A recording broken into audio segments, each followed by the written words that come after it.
So I'm on vacation this week. Family's asleep. I got the ocean in the background, and I thought it'd be a good time to put some thoughts on video about the Fusion XP Pro that I got a couple weeks ago. So we're going to do that. Talk about the good, the bad, and the ugly of the XP Pro. Full disclosure, I traded for this. It was brand new. I traded several guns to AIM Surplus in Monroe, Ohio for it. Since I traded for it, I have switched out the recoil spring to one of the Fusion brand 7-pound recoil springs. I put a Holosun 407 on it with the included plates.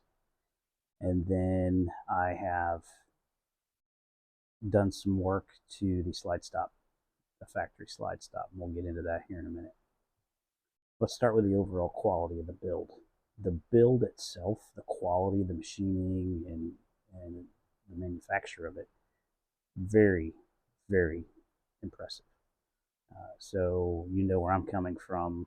I started my 2011 journey 30 years ago with STI and then Strayer Voigt and then another STI. So over the years, I've owned 3 different 2011 pistols, 2 iron sight guns, and then a Strayer Voigt open gun in the late 90s. I've been away from the 2011 game for close to 15 years now, but I have dozens of Glock magazines, so I wanted a new game gun. So I decided to look at some of the 2011s that take the Glock magazines.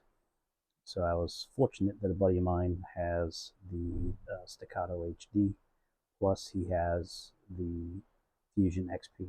He didn't have a Platypus, but I was able to shoot the Staccato and the Fusion. Frankly, I'm not paying what Staccato wants for a gun. I stopped paying that kind of money for guns a long time ago. But when I had the opportunity to trade for this Fusion, where I didn't have to shell out any cash, I figured, what the heck, why not? So let's start with the good. Like I said, the build quality is very impressive. Fit, finish, haven't had any issues with that. Let's talk about the bad. So right now, I have been having issues with the slide stop prematurely locking open. And it's not just with one mag, it is with a variety of mags. And I'll show you some videos and some pictures of that. Now, I wasn't really surprised when I started having that issue.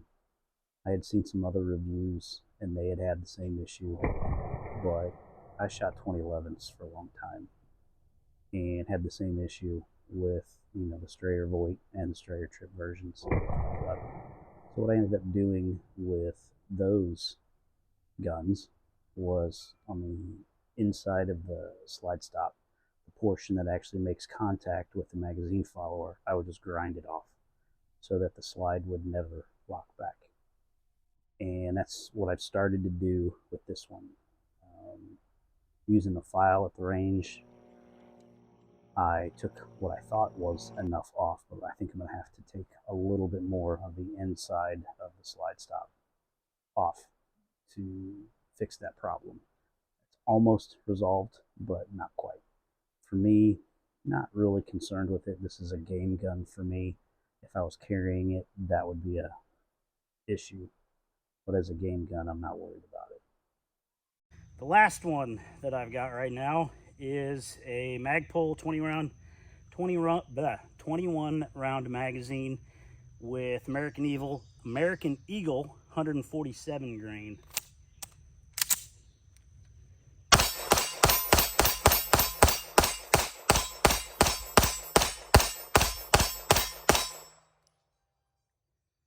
Okay, so that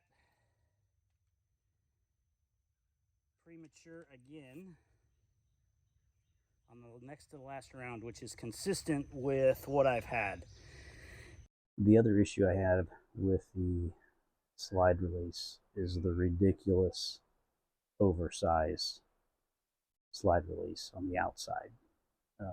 If you shoot a high thumbs grip, it was very uncomfortable.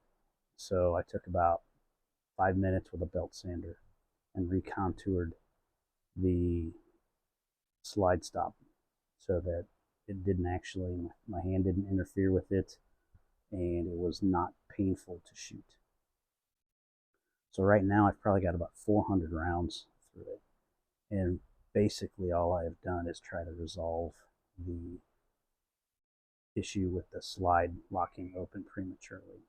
So like I said, it happened on different magazines. I've shot Magpul mags, Glock mags, the Mec-Gar metal mag, any magazine that I have, it's happened with.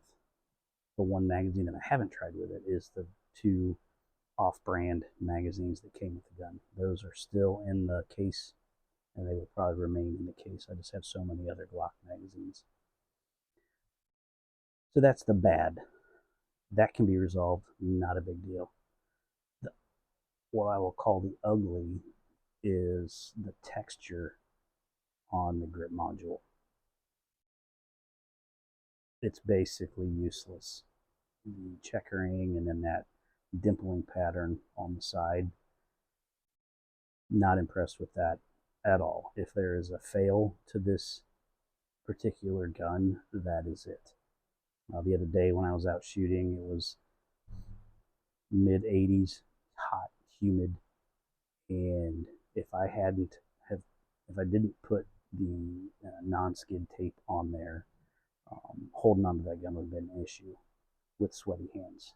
So that is something that absolutely needs resolved.